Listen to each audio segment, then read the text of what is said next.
this would be my preferential positioning for testing for most patients, because we can test all vectors from the same position. They're very inactive, and it actually takes a little bit of getting used to as well. Oh, have we all sort of done this before? The physios are sort of passive testing in the sideline position?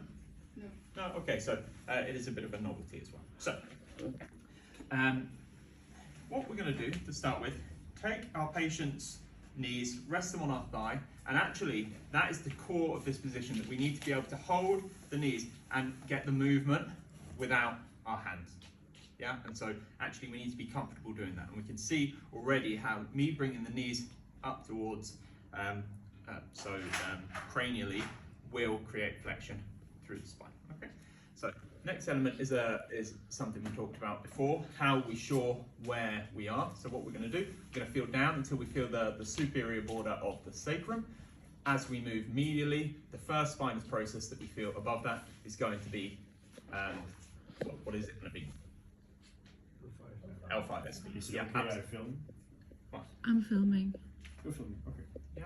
So what we're going to be sure to be doing is making sure that we've already done our observation, our active testing. So, or perhaps we've done our step forward testing. We found there's an L5 issue. So what we're going to want to do is just test a few segments. We don't need to do the whole spine from this position. Yeah. So we come down to the sacrum, feel our spinous process on L5 and L4, and then what we're going to do is just gently rock, and we're feeling how well that L5 in relation to that L4 is opening up. So spinous process. As I flex, the first bit of movement is going to come from lower down, and I'm feeling how well that L5 flexes in relation to the L4 junction. Okay, and for extension, what we don't need to do is go into this huge extension. There was a question this morning that will passive testing not be more provocative?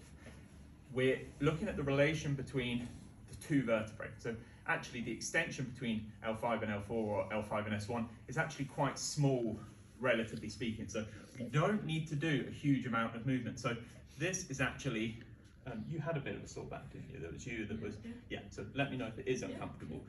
But for the most part, you can feel the movement from, so I can feel that back extending, especially when we talk about the quality of the movement. I don't need to take the spine through this huge range of motion.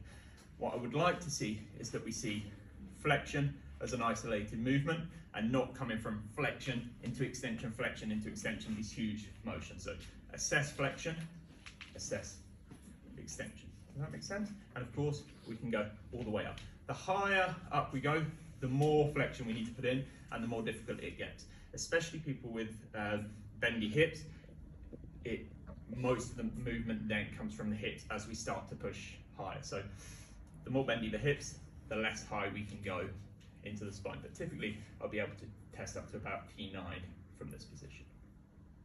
Okay. Then we change the handhold slightly. Same thing, except the thumb is going to go on top of the spinous process. As I pull upwards, what's going to happen to the side bending? Can you see, if I take my hand away, that side bending through the spine? What side bend is it creating? Left side bending. Yeah, absolutely.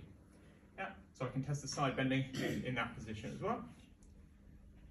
I can test all the way up, and we're doing exactly the same as we did with our seated testing. So the thumb is acting as the pivot point for the apex of the curve. So we're sort of just encouraging the movement with our thumb, seeing how it feels. Okay.